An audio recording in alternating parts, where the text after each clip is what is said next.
I've just finished this document chest. It was originally made, designed by John Townsend, and he was a famous cabinet maker, and I think the date for this piece was something like 1760. And it was a difficult piece to make. It has a lot of just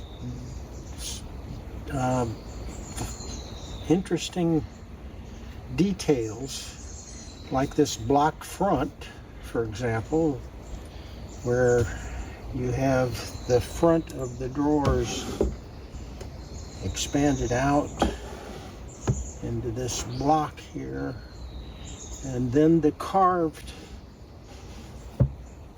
shells, the convex shells on the drawer front and the convex shell in the door.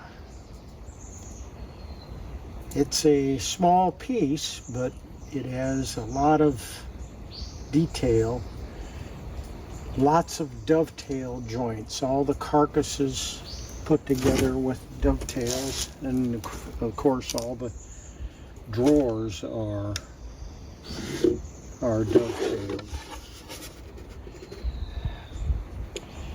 And I used pine for the secondary lumber on the drawers, and the primary is mahogany,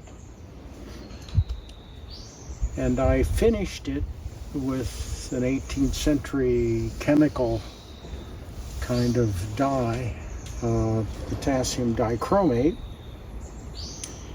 and then I did French polish with Seedlac, Seedlac specifically. And then the last coats of shellac and French polish, I used a blonde de-waxed shellac.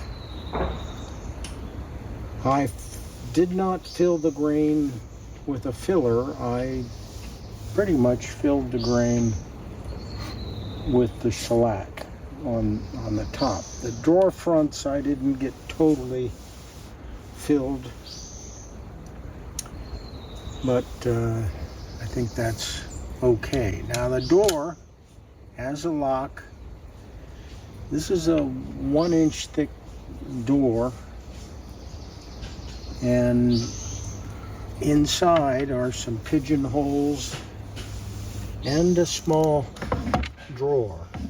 Now that small drawer, you can't remove that drawer until I pull the key from the lock. This has to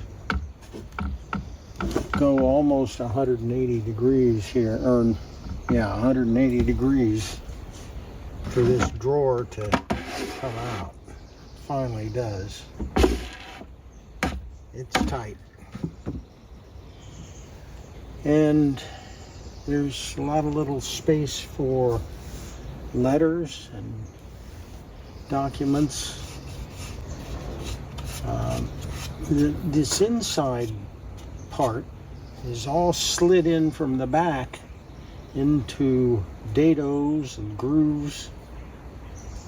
I did not glue this.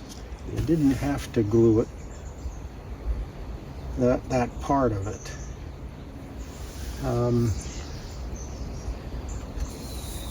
And then there are these big dividers here that go all the way back to the back. The door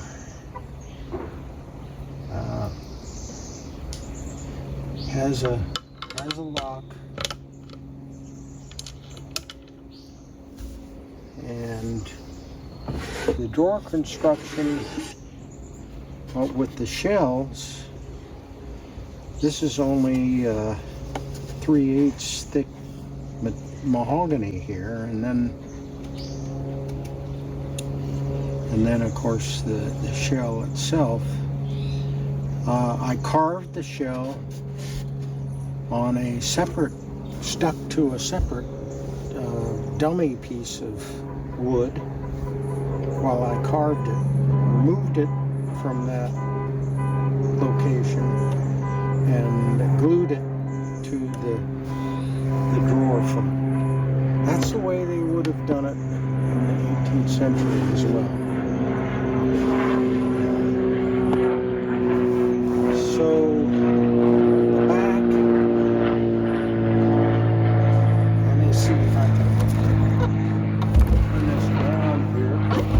The back is yellow poplar and tongue and groove, and there's space between these planks for